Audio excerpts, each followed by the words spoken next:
রবীন্দ্রনাথ ঠাকুরের প্রশ্ন। মা গো, আমায় ছুটি দিতে বল, সকাল থেকে করেছি যে মেলা। এখন আমি তোমার ঘরে বসে পড়ব শুধু পড়া পড়া খেলা। তুমি বলছো দুপুর এখন সবে, না হয় যেন সত্যি হলো তাই।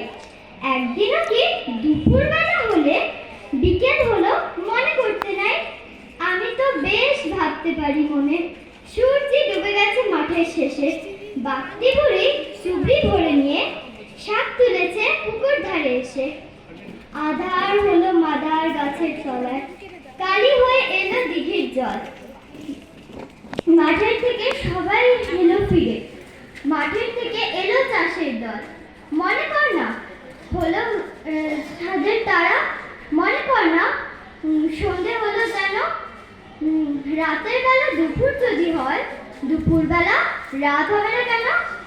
ধন্যবাদ। বাহ বাহ বাহ।